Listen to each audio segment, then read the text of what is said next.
Bom dia, seja bem-vindo a mais uma aula de português virtual. Vem! Que bom que você está comigo, sexto ano. Bem, hoje a gente vai continuar o processo de formação das palavras, só que desta vez a gente vai estudar a composição. Lembra que na nossa primeira aula sobre o processo de formação das palavras, eu falei que os processos básicos eram o de derivação e o de composição. Passamos 2 aulas vendo o processo de derivação. E hoje, finalmente, a gente vai ver o processo de composição. E para isso a gente precisa entender quais são as situações ou a situação que vai fazer com que o processo de formação ele seja chamado de composição. Tá a fim de descobrir? Então, continua assistindo. Eu adoro uma pesquisa no dicionário. E para isso, para entender a palavra composição, a gente vai utilizar a definição do dicionário online Primberan. No dicionário online, composição tá assim. É um substantivo feminino. Primeiro ele diz que é o todo proveniente da reunião de partes.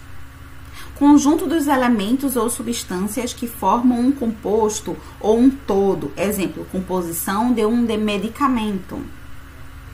Modo de reunir partes para formar um todo. Combinação, disposição, organização. Bem, existem mais algumas outras definições, mas essas 3 já bastam para que a gente entenda que quando a gente fala de composição, a gente tem a junção de elementos para a formação de um todo. E no processo de formação de composição, é exatamente essa a ideia. A gente vai juntar partes para formar um todo. Então, preste atenção nas seguintes palavras. Girassol, hidroelétrica, socioeconômicos. O que essas 3 palavras elas têm em comum?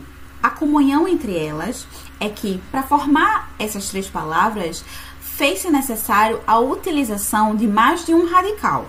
Hidroelétrica, hidro, mais elétrica. Girassol, gira, mais sol.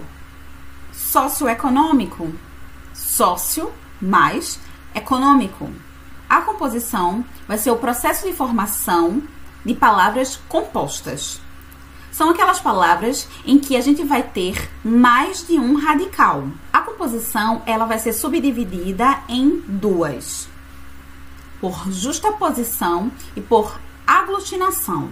Para que esses nomes eles fiquem fixos na cabeça de vocês e que vocês relacionem o nome à função, então vamos pensar da seguinte forma. A justaposição é quando tudo está justo. Justaposição, justo. Como é que a situação ela vai ser justa? Na justaposição, a gente vai juntar 2 ou mais palavras ou radicais, sem ocorrer nenhuma alteração fonética. É o exemplo do girassol, onde eu pego o gira mais sol, junto os 2 e foneticamente não existe nenhuma mudança. Passatempo. Passa mais tempo. Junto os 2 radicais, não existe nenhuma alteração fonética. Couve-flor. Couve mais flor. Formou a palavra couve-flor. Então, a junção dos 2 radicais e, mais uma vez, não houve nenhuma alteração fonética. Tudo justo. Já na composição por aglutinação, a gente também vai ter a união aí de 2 radicais. Só que desta vez vai existir aí uma alteração. Quando existe aí uma perda de fonema ou uma alteração gráfico-fonêmico, então a gente está falando dessa aglutinação. A situação ela não vai ser justa, porque alguém vai sair perdendo alguma coisa. Observação. Perde para ganhar uma palavra, tá bom? Como assim? Por exemplo, planalto. A palavra planalto vai ser a junção de plano mais alto, igual planalto.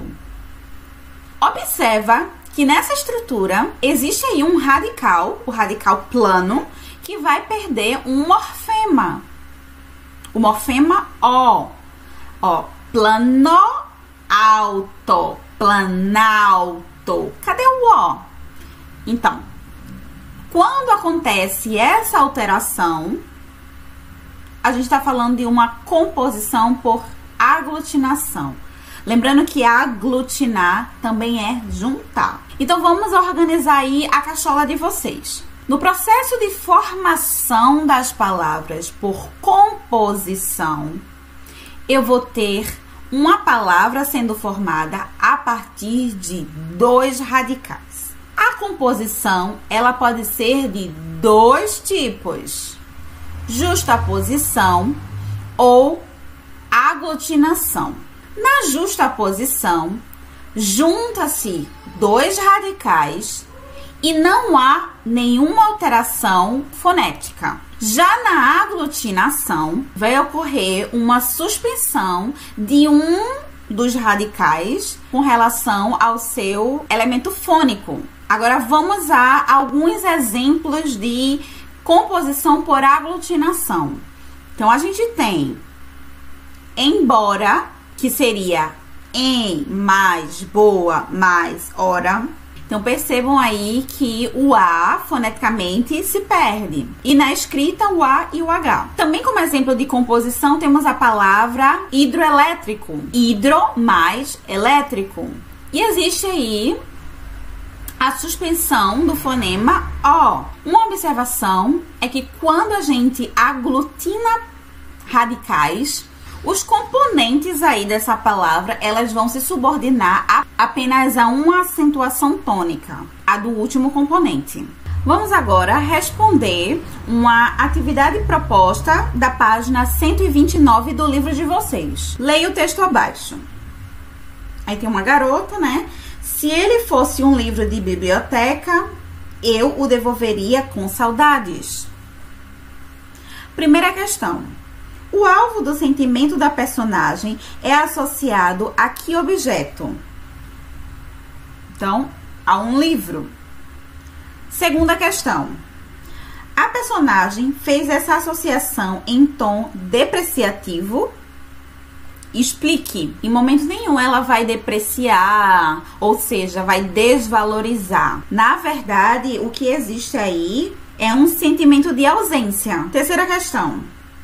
O que sugere a relação entre biblioteca e livro de biblioteca? A gente sabe que existe aí, né? Quando a gente pega um livro de uma biblioteca, existe um empréstimo. Então, a gente precisa voltar. A gente precisa devolver aquele livro. Quarta questão. No texto, o que significaria ter que devolver? Devolver seria o fato de se afastarem, se ausentarem um do outro, né? Estarem longe, em lugares diferentes. E daí bateria saudade. Quinta questão. A palavra biblioteca é constituída de dois radicais. Reescreva-os. Ó, biblioteca. Temos o radical biblio e temos o radical teca. O radical bíblio, ele passa a ideia de livro. E teca vai passar uma ideia de coleção. Como tarefa de casa, vocês vão responder a página 124, 126 e 128. Todas essas páginas correspondem a atividades relacionadas à explicação do livro sobre composição por justaposição e composição por aglutinação. No próximo vídeo, a gente continua com as explicações sobre a formação de palavras por composição. Vejo vocês. Tchau!